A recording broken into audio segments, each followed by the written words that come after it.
The autumn wind howled through the ancient stones of Berkeley Castle as three figures descended into the darkness of the lower chambers.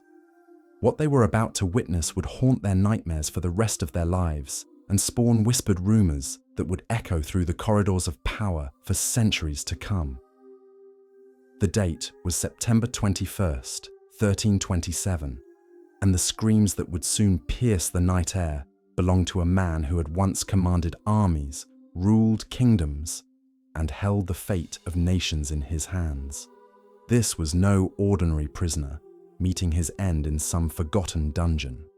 This was Edward Plantagenet, second of that name, anointed King of England, son of the great Longshanks, and heir to one of medieval Europe's most formidable dynasties. Yet on this September night, he would die not as a king, but as something far less than a man.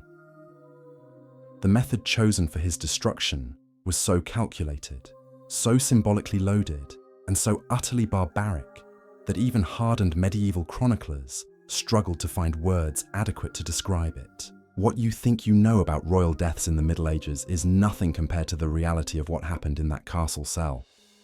This wasn't a quick beheading or a merciful poisoning. This was torture elevated to the level of political theatre, designed not just to end a life, but to send a message so terrifying that it would prevent anyone from following in Edward's footsteps for generations to come. The men who orchestrated this horror understood that sometimes murder must become art. Brutality must serve symbolism, and death must speak louder than any proclamation.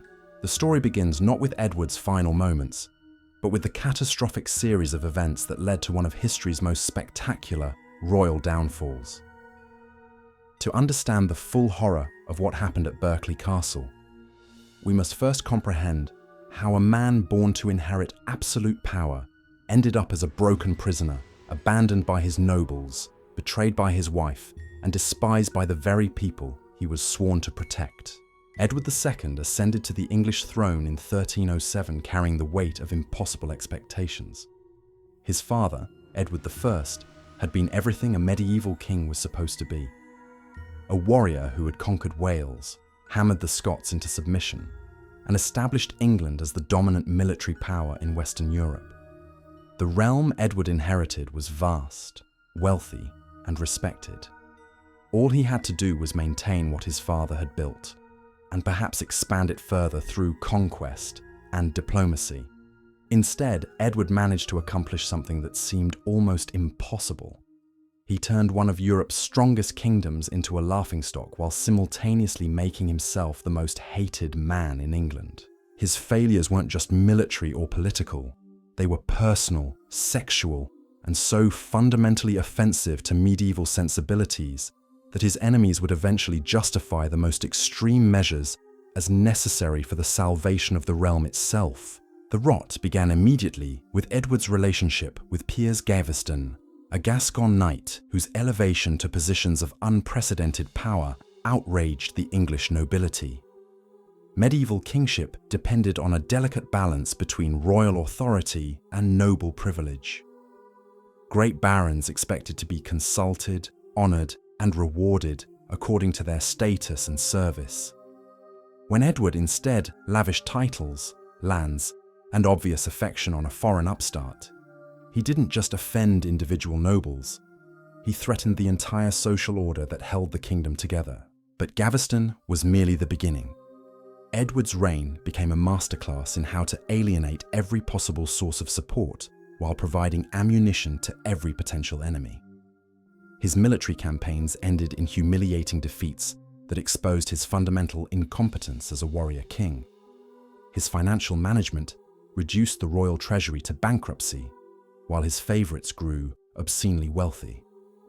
His marriage to Isabella of France, initially promising as a diplomatic alliance, deteriorated into a public embarrassment as Edward's neglect and his obvious preference for male companions drove his queen to desperation and eventually to open rebellion. The breaking point came with the catastrophic defeat at Bannockburn in 1314, where a significantly smaller Scottish force under Robert the Bruce utterly destroyed Edward's army. This wasn't just a military setback, it was a revelation of weakness so complete that it shattered the mystique of royal authority that medieval kingship required to function. A king who couldn't lead his forces to victory, who appeared indecisive in the face of the enemy, and who fled the battlefield while his nobles died around him, had violated the most basic expectations of medieval monarchy.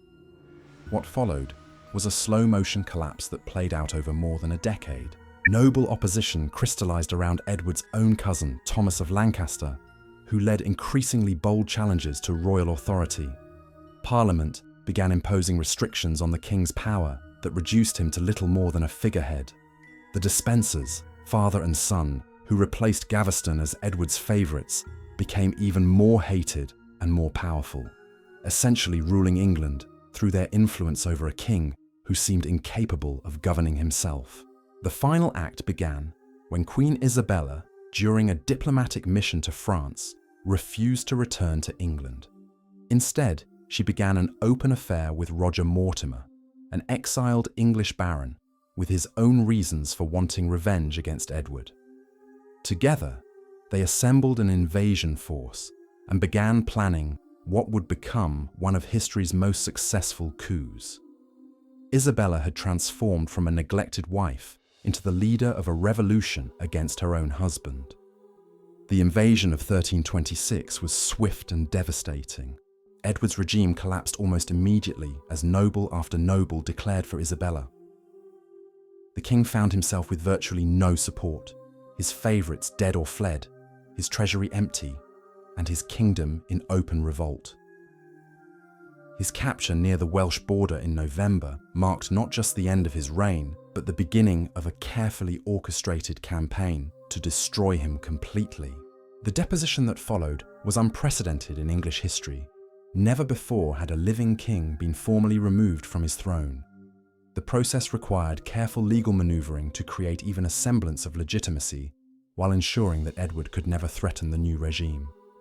Parliament was summoned and presented with charges against Edward that read like an indictment of everything medieval kingship was supposed to represent.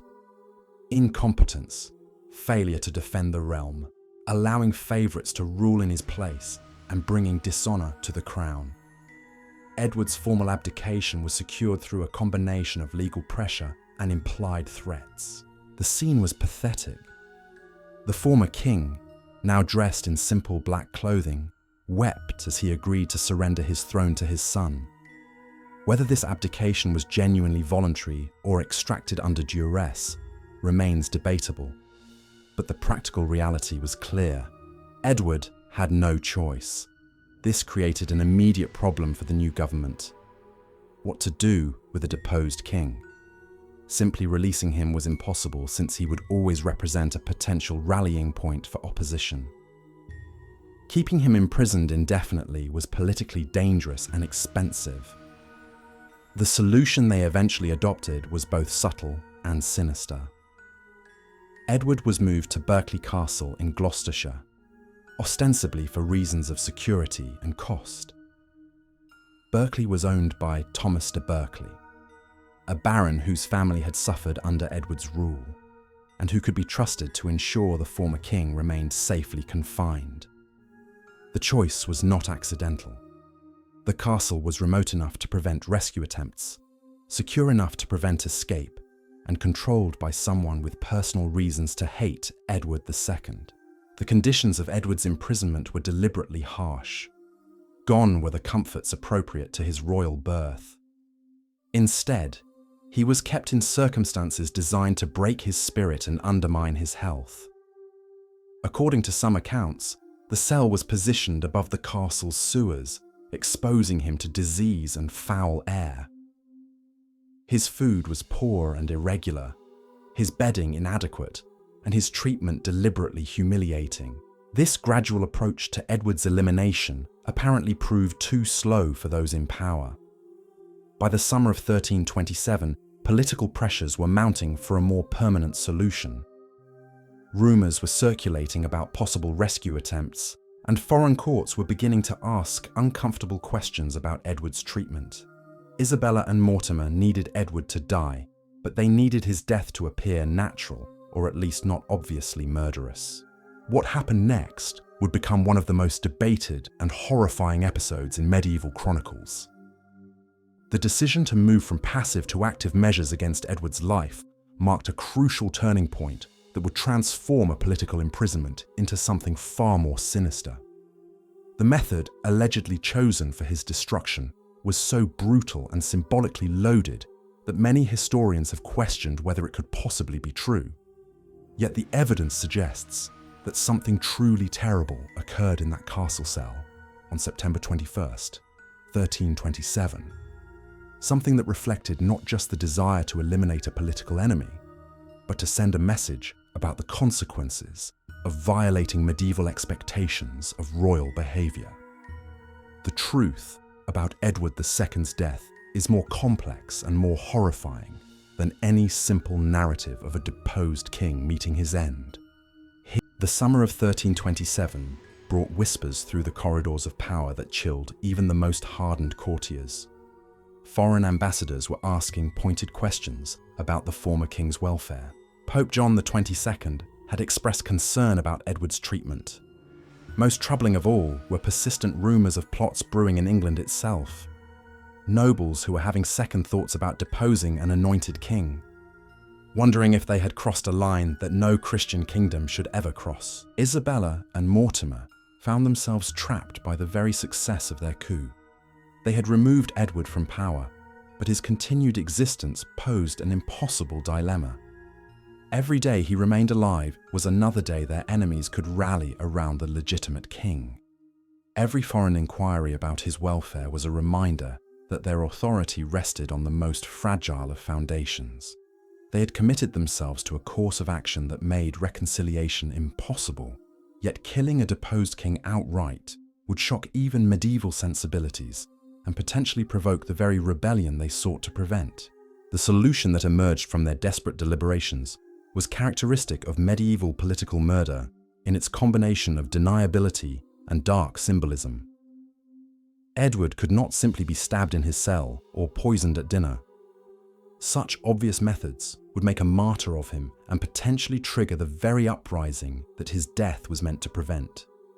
Instead, his elimination needed to appear natural, while simultaneously serving as a warning to others about the price of challenging the new order. Contemporary chroniclers, writing years or even decades after the events, provide conflicting accounts of what transpired at Berkeley Castle during those final weeks of summer. Some simply state that Edward died of natural causes, overcome by grief and the harsh conditions of his imprisonment. Others hint at more sinister circumstances without providing explicit details, constrained by fear or political prudence from revealing the full truth. But the most detailed and disturbing accounts describe a death so calculated and horrific that it seems designed not merely to end a life, but to destroy a reputation and terrorize potential supporters. The most widely reported version of Edward's final moments involves a method of execution that was both brutally effective and laden with symbolic meaning. According to these accounts, the former king was held down by his guards while a red-hot iron rod was inserted into his body through his rectum, burning his internal organs and causing an agonizing death that would leave no external marks of violence. This method would allow his killers to claim natural death while ensuring that his final moments were as painful and humiliating as possible. The symbolic dimensions of this alleged execution method cannot be ignored.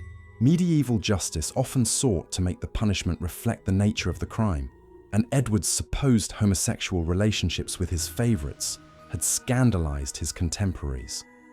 If the accounts are accurate, his death was crafted as the ultimate expression of contempt for what his enemies viewed as sexual transgressions that had undermined proper royal authority.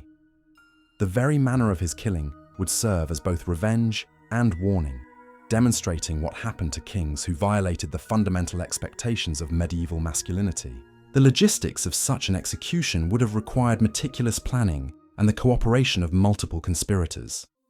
The iron would need to be heated to precisely the right temperature, hot enough to cause internal damage, but not so hot as to create immediately obvious external burns. The victim would need to be restrained with sufficient force to prevent movement that might leave telltale marks of struggle. Most crucially, the act would need to be carried out with enough skill to achieve its purpose while maintaining the fiction of natural death. This was not a crime of passion or a moment of desperate improvisation. It would have been a calculated act of political terrorism, planned with the same care that medieval strategists brought to siege warfare or diplomatic negotiations.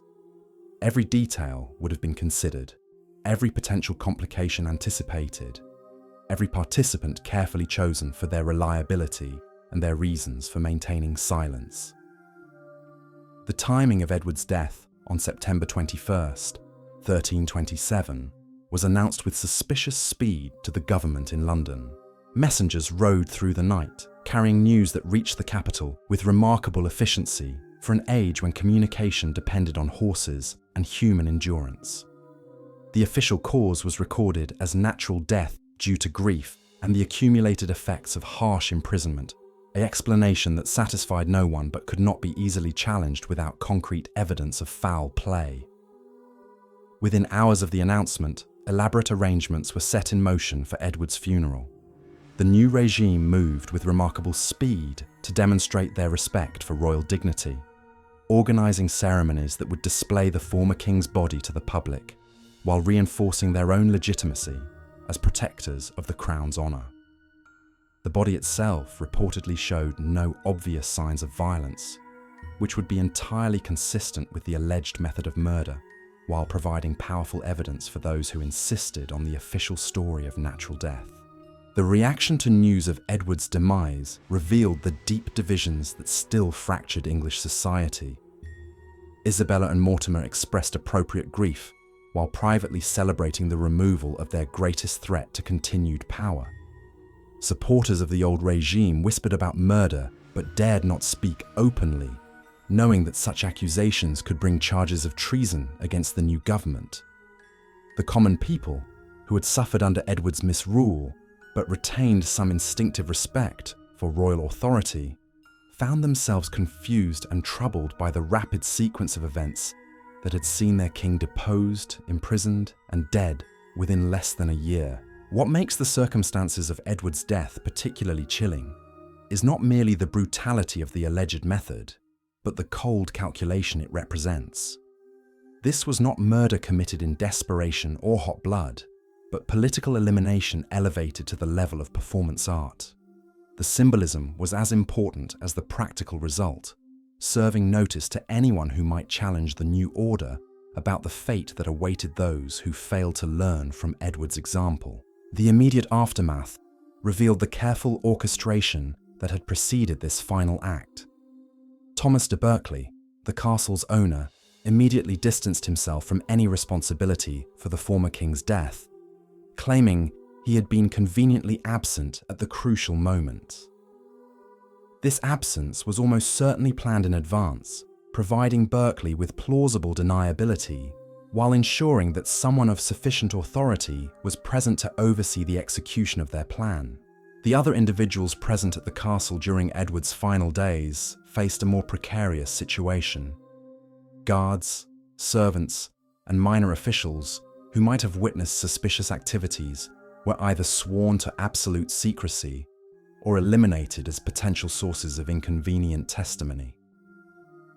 Within months of Edward's death, several of these men met their own suspicious ends, dying in accidents, disappearing entirely, or being found dead under circumstances that suggested they had possessed dangerous knowledge about recent events at Berkeley Castle. The preparation of Edward's corpse for public display represented another crucial element in the cover-up. Medieval embalming techniques, while primitive by modern standards, were sufficient to preserve a body for the weeks required to organize appropriate funeral ceremonies.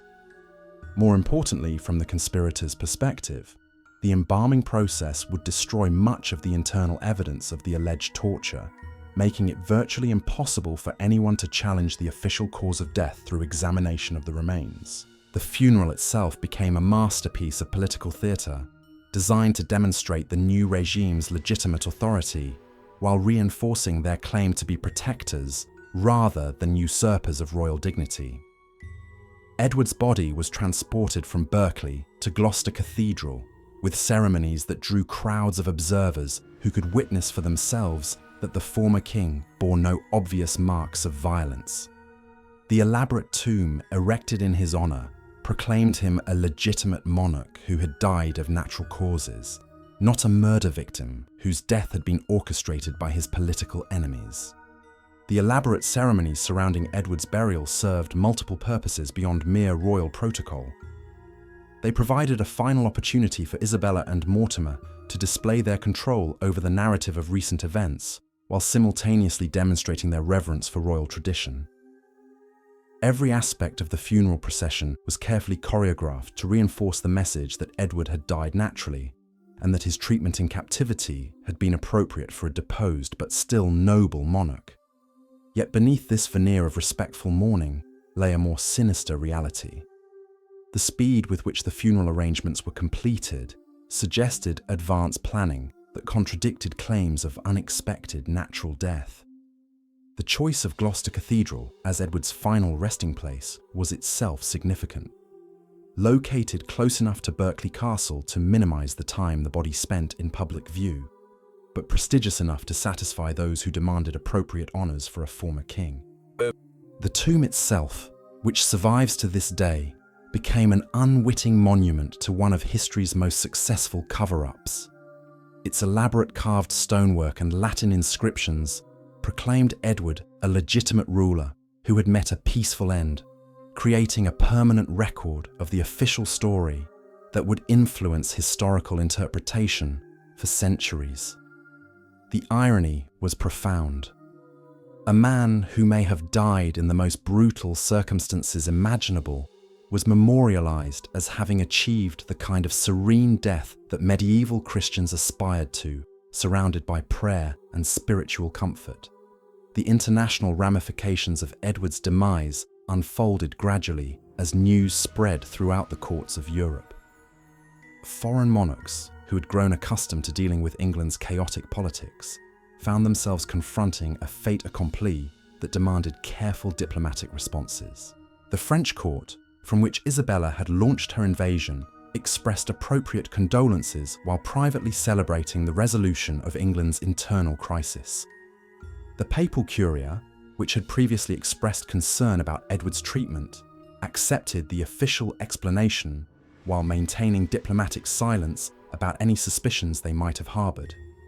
More telling was the reaction of those who had known Edward personally during his years of power. Former courtiers, exiled nobles, and foreign dignitaries who had witnessed his peculiarities and failures found themselves confronting the reality that even kings could meet ends that reflected the nature of their perceived transgressions. The message was unmistakable. In a world where political authority derived from divine sanction, violations of sacred trust could result in consequences that transcended mere deposition or exile. The psychological impact on those who had orchestrated Edward's downfall proved more complex than they had anticipated. Isabella, who had endured years of humiliation and neglect, initially found satisfaction in her husband's elimination. Yet, contemporary accounts suggest that she was troubled by nightmares and fits of melancholy that some interpreted as signs of guilt or divine displeasure. The woman who had successfully overthrown a king discovered that victory carried burdens she had not anticipated. Mortimer's response was characteristically different. The man who had escaped from the Tower of London and returned to claim power through force and cunning showed no obvious signs of remorse about Edward's fate. His subsequent behaviour suggested someone who viewed the former king's death as a necessary step in securing his own position, rather than a moral crisis requiring spiritual reflection. This difference in temperament would eventually contribute to the growing tensions between Isabella and her lover, as the reality of shared power proved more complicated than their partnership in rebellion. The young Edward III, now king in name but still under the control of his mother and her allies, absorbed lessons from his father's fate that would shape his entire approach to governance. Contemporary observers noted changes in the boy's demeanour following news of his father's death. A hardening of expression and manner, that suggested premature understanding of power's brutal realities.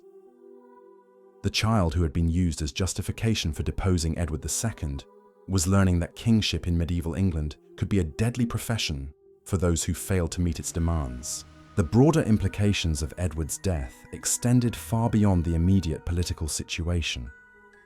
The precedent established by his deposition and subsequent elimination created new possibilities for resistance to royal authority that would echo through English history. The idea that even anointed kings could be held accountable for their failures, even unto death, represented a fundamental shift in the relationship between monarch and realm that would influence constitutional development for centuries. Perhaps most significantly, the manner of Edward's alleged execution introduced new dimensions of symbolic violence into English political culture. The use of torture as both punishment and statement, the careful attention to methods that would reflect perceived crimes, and the elevation of murder to the level of moral instruction all represented innovations in the exercise of political power that would be remembered and occasionally emulated by future generations. The cover-up itself became a model for how inconvenient truths could be managed through careful coordination of official narratives, elimination of witnesses, and manipulation of physical evidence. The techniques employed to obscure the circumstances of Edward's death demonstrated a sophisticated understanding of how information could be controlled and historical memory shaped to serve political purposes. Within months of the funeral, the systematic elimination of potential witnesses accelerated. Guards who had been present at Berkeley Castle during Edward's final weeks began meeting suspicious ends with alarming frequency. Some died in accidents that might have been genuine misfortunes, but seemed remarkably convenient for those seeking to maintain official silence. Others simply disappeared, their fates unknown, but their absence serving as a stark reminder to survivors about the wisdom of discretion. The few who survived this purge did so by demonstrating absolute loyalty to the new regime and complete acceptance of the official account of Edward's death. Their continued existence depended on their willingness to forget what they might have seen or heard during those crucial September days. The message was clear. Truth was a luxury that could prove fatal for those who lacked the power to protect themselves from its consequences. The financial aspects of the cover-up revealed another dimension of the conspiracy's sophistication. Records that survived the medieval period show unusual payments to various individuals connected to Berkeley Castle, compensation that could have represented rewards for silence or payments for services that could not be officially acknowledged. The amounts involved were substantial enough to ensure comfortable futures for those who cooperated while serving as implicit threats to those who might be tempted to speak inconveniently. The long-term success of the cover-up depended on more than just eliminating witnesses and managing immediate reactions. It required the creation of alternative explanations for Edward's death that would satisfy different audiences while maintaining internal consistency. For the common people, the story of a king who died of grief and harsh treatment provided a narrative that was both believable and morally satisfying. For foreign courts, the emphasis on natural causes avoided diplomatic complications while maintaining England's reputation for respecting royal dignity, even in political crises. For the Church, which played a crucial role in legitimizing political authority, the official account allowed clergy to perform appropriate funeral rites without confronting uncomfortable questions about their participation in covering up regicide.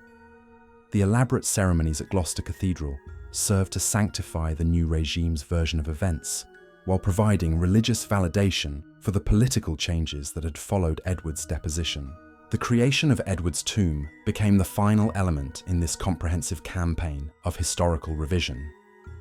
The monument's design and inscriptions were carefully chosen to reinforce the official narrative while creating a permanent physical reminder of the approved version of events.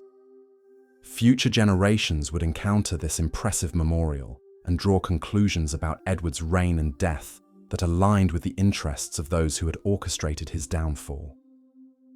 Yet even the most carefully constructed lies contain within them the seeds of their own eventual exposure. The very elaborateness of the cover-up, the systematic elimination of witnesses, and the speed with which official explanations were promulgated all created patterns that observant contemporaries could recognize as suspicious. Whispered doubts began circulating almost immediately after Edward's funeral, growing stronger with each convenient death of potential witnesses and each too perfect detail in the official account. These whispers would eventually coalesce into the historical accounts that provide our primary evidence for what may have really happened at Berkeley Castle. Medieval chroniclers, writing years or decades after the events, began including increasingly detailed descriptions of Edward's alleged torture and murder, accounts that reflected both preserved memories of contemporary suspicions and the political needs of later regimes seeking to justify their own actions through condemnation of their predecessors. The transformation of Edward II from failed king to martyred victim began almost immediately after his death and would continue for centuries, driven by the very brutality of his alleged end and the obvious efforts to conceal it.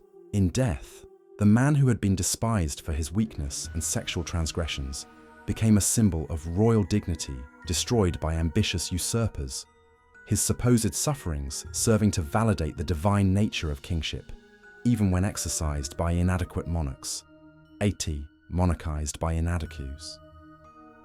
The transformation of historical memory surrounding Edward II's death reveals the extraordinary power of political narrative to reshape reality itself. Within a generation of his burial, competing versions of events were already circulating through the shadowy networks of noble households and monastic scriptoriums. Each account reflected not just different perspectives on what had happened, but different needs for what the story should mean. The immediate beneficiaries of Edward's elimination found themselves walking an increasingly treacherous path as the years passed. Isabella and Mortimer's initial triumph in removing their greatest obstacle gradually transformed into a burden that threatened to crush them both.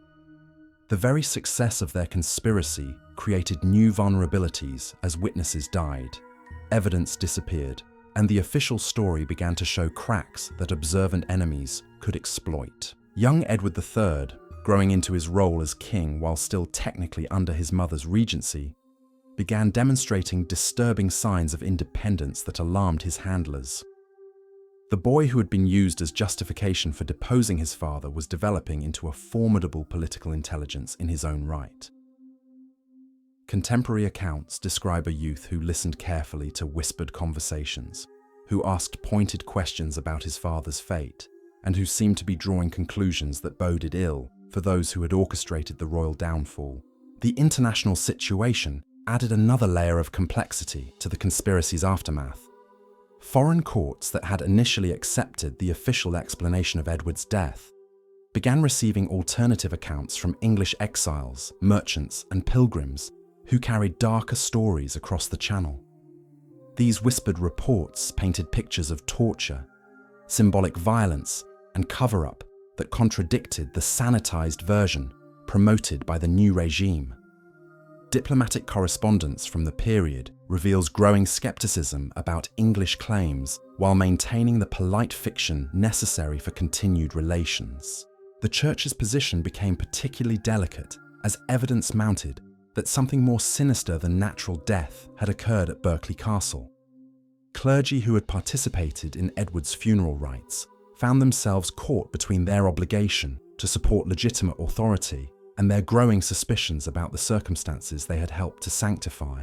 Some began experiencing what contemporary accounts describe as spiritual crises, tormented by dreams and visions that suggested divine displeasure with their complicity in concealing regicide. The financial records that survived from this period provide another window into the conspiracy's unraveling psychology. Payments to individuals connected with Berkeley Castle continued long after Edward's death, suggesting ongoing efforts to maintain silence through a combination of rewards and implied threats. These expenditures represented a significant drain on royal resources, while serving as constant reminders to all involved that the truth about September 1327 remained dangerously alive despite official denials. The systematic elimination of witnesses that had begun immediately after Edward's death continued with methodical precision throughout 1328 and into 1329. Each convenient accident, each sudden illness, Each mysterious disappearance added another layer to the growing mountain of circumstantial evidence that something terrible had been concealed. The very efficiency of this purge became its own form of testimony, creating patterns that even sympathetic observers found difficult to explain through coincidence alone.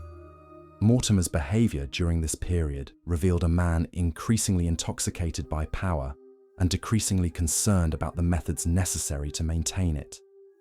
His elevation to Earl of March, his accumulation of vast estates, and his obvious control over royal policy made him the most powerful man in England. Yet this very success created new enemies among nobles who had supported the deposition of Edward II, but had not anticipated being themselves subjected to the arbitrary rule of an upstart who owed his position to regicide and sexual conquest of the Queen Mother. Isabella's psychological deterioration became more pronounced as the weight of her actions settled upon her conscience. The woman who had successfully orchestrated one of history's most effective coups found herself haunted by consequences she had not anticipated. Contemporary chroniclers describe episodes of hysteria, periods of religious mania, and desperate attempts to find spiritual absolution for sins that could not be openly confessed without destroying everything she had built. The physical evidence of the conspiracy gradually disappeared through what appeared to be natural causes, but followed suspicious patterns. Berkeley Castle itself underwent extensive renovations that eliminated the chambers where Edward had been held, erasing architectural witnesses to whatever had transpired there. Documents related to the former king's imprisonment vanished from official archives, their absence noted only by clerks whose questions were quickly discouraged through transfers to distant posts or early retirements. The creation of alternative narratives became an art form as various factions sought to position themselves advantageously for the inevitable reckoning. Some former supporters of Edward II began crafting accounts that emphasized their reluctant participation in his deposition, while hinting at their horror over his subsequent treatment. Others who had initially celebrated his downfall started expressing doubts about the methods employed, positioning themselves as voices of conscience who had been ignored by more ruthless conspirators. The young king's growing awareness of his true situation created the most dangerous threat to the conspiracy's continued success. Edward III was no longer the pliable child who had been crowned in 1327, but an intelligent adolescent who understood that his father's fate could easily become his own if he failed to assert his authority at the proper moment. His careful cultivation of relationships with nobles who had grown disenchanted with Mortimer's rule suggested a political sophistication that would soon challenge the existing power structure. The tipping point came as Edward III approached his 18th birthday and the end of his official minority.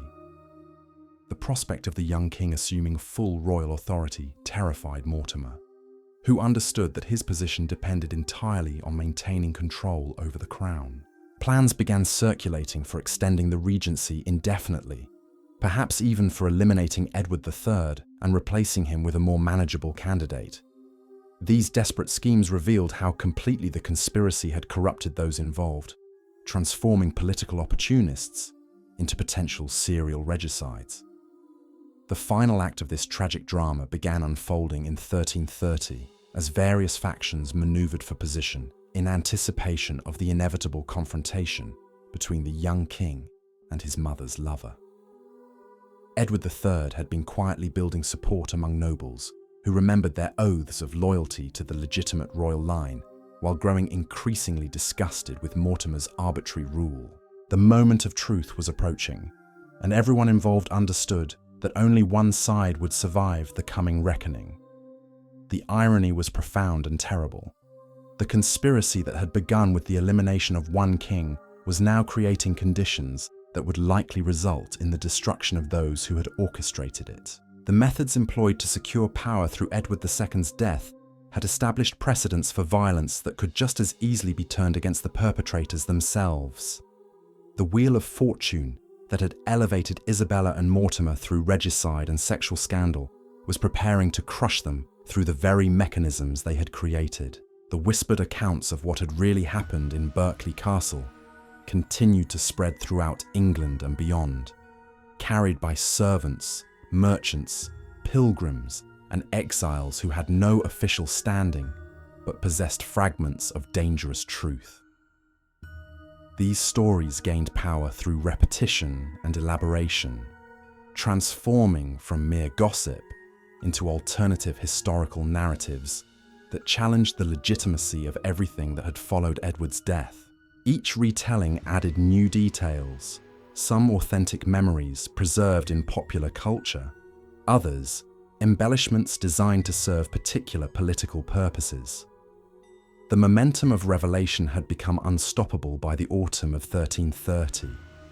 Too many people knew too much, too many convenient deaths had occurred, too many inconsistencies had accumulated in the official accounts.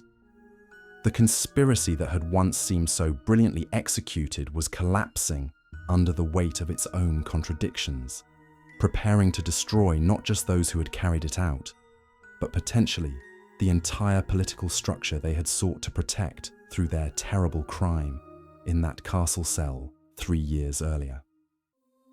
Structure. They crime their terrible inn had sought to protect through that castle 3 years earlier. Cell. The screams that echoed through Berkeley Castle on that September night in 1327 still reverberate through the corridors of history, carrying with them questions that may never be fully answered. Edward II's death represents more than just the brutal elimination of a failed king. It stands as a testament to the terrifying lengths that power will pursue to protect itself, the calculated cruelty that politics can justify, and the ultimate fragility of even divine authority when stripped of popular support. Whether he died naturally, as official records claimed, or suffered the horrific torture described by medieval chroniclers, Edward's fate serves as an eternal warning about the price of weakness in a world where strength was the only currency that mattered. His legacy lives not in the kingdom he lost, but in the dark precedent his death established for generations of rulers who would follow.